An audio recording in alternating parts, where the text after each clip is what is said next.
1968। Hollywood को इस बात का बेहद गर्व था कि उसके पास दुनिया का सबसे हैंडसम सुपरस्टार है। Robert Redford. अमेरिका की मैगजीनें, अखबार और फिल्म समीक्षक उनकी खूबसूरती के किस्से लिखते नहीं थकते थे। लेकिन उसी दौर में भारत के पंजाब के एक छोटे से किसान परिवार का बेटा, बिना किसी फिल्मी बैकग्राउंड, बिना किसी गॉडफादर के, बॉलीवुड में कदम रख चुका था। उसका नाम था धर्मेंद्र देओल। और फिर जो हुआ, उसने सिर्फ बॉलीवुड ही नहीं, बल्कि अमेरिका तक को सोचने पर मजबूर कर दिया कि क्या सचमुच दुनिया का सबसे हैंडसम आदमी हॉलीवुड में है, या फिर भारत में। आज की कहानी सिर्फ एक अभिनेता की नहीं, बल्कि भारत के उस बेटे की है, जिसने अपनी सादगी, अपनी मेहनत और अपनी शख्सियत से पूरी दुनिया का दिल जीत लिया। भाग एक किसान का बेटा। पंजाब की मिट्टी, जहां खेतों की खुशबू और मेहनत करने वालों की पहचान होती है, उसी मिट्टी में जन्मा एक साधारण लड़का, जिसका सपना फिल्मों में आने का था। न कोई रिश्तेदार फिल्म इंडस्ट्री में, न कोई पैसा, न कोई पहचान, बस एक सपना और खुद पर अटूट भरोसा। धर्मेंद्र घंटों फिल्मी मैगजीनें देखते, सितारों की तस्वीरें निहारते और सोचते, क्या मैं भी कभी पर्दे पर आ सकता हूं। किसी ने नहीं सोचा था कि यही लड़का एक दिन करोड़ों लोगों का दिल जीत लेगा। भाग 2 बॉलीवुड में एंट्री। फिल्मफेयर टैलेंट कॉन्टेस्ट जीतने के बाद धर्मेंद्र को फिल्मों का रास्ता मिला। शुरुआत आसान नहीं थी, कई बार रिजेक्शन, कई बार इंतजार, लेकिन उन्होंने हार नहीं मानी। धीरे धीरे उनकी सादगी, उनकी मुस्कान और उनका दमदार व्यक्तित्व लोगों को अपनी ओर खींचने लगा। भाग 3 1968 और हॉलीवुड का घमंड। 1968 का दौर हॉलीवुड में रॉबर्ट रेडफोर्ड का जलवा था। उन्हें दुनिया के सबसे आकर्षक अभिनेताओं में गिना जाता था। अमेरिका की कई पत्रिकाओं ने उनकी पर्सनैलिटी की खूब तारीफ की। उधर धर्मेंद्र की फूल और पत्थर आ चुकी थी और उनकी पहचान हॉलीवुड तक पहुंच रही थी। भारत में धर्मेंद्र की लोकप्रियता तेजी से बढ़ रही थी।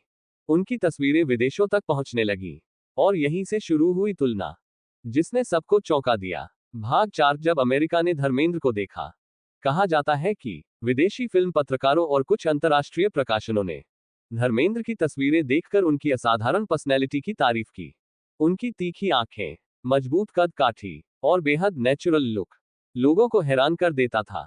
कई विदेशी लेखों और चर्चाओं में उन्हें उस दौर के सबसे आकर्षक अभिनेताओं में शामिल किया गया। ये कहना कि पूरे अमेरिकी मीडिया ने आधिकारिक रूप से उन्हें रॉबर्ट रेडफोर्ड से ज्यादा हैंडसम घोषित कर दिया था, इसका पक्का ऐतिहासिक प्रमाण उपलब्ध नहीं है। लेकिन ये सच है कि कुछ अमेरिकन मीडिया ने कहा था अगर धर्मेंद्र हॉलीवुड में होते तो वो हॉलीवुड के सबसे हैंडसम हीरो होते। धर्मेंद्र की खूबसूरती की चर्चा भारत से बाहर भी होने लगी थी और विदेशी दर्शक भी उनके व्यक्तित्व से प्रभावित थे।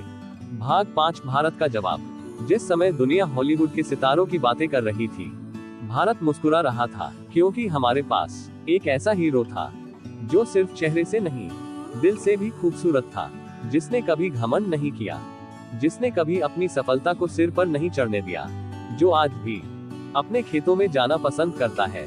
यही बात उन्हें सबसे अलग बनाती है। भाग 6 असली हैंडसम कौन। सिर्फ गोरा रंग या महंगे कपड़े किसी इंसान को हैंडसम नहीं बनाते। असल खूबसूरती होती है संस्कार, ईमानदारी, सादगी और इंसानियत। धर्मेंद्र के पास ये सब था, इसीलिए आज भी दुनिया उन्हें सिर्फ एक अभिनेता नहीं, बल्कि एक लीजेंड मानती है।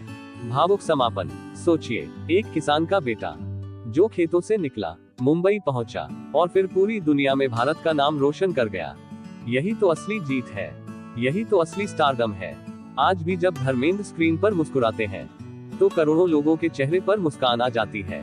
वो सिर्फ बॉलीवुड के हीरो नहीं, भारत की मिट्टी की पहचान है। अगर आपको भी लगता है कि धर्मेंद्र जैसा व्यक्तित्व सदियों में एक बार जन्म लेता है, तो इस वीडियो को जरूर शेयर कीजिए, ताकि दुनिया जान सके कि भारत की मिट्टी ने सिर्फ योद्धा ही नहीं, बल्कि दुनिया के सबसे करिश्माई सितारों में से एक को भी जन्म दिया था। अगर वीडियो पसंद आए हो तो चैनल रॉबिन खेहरा 1947 को सब्सक्राइब करना मत भूलना।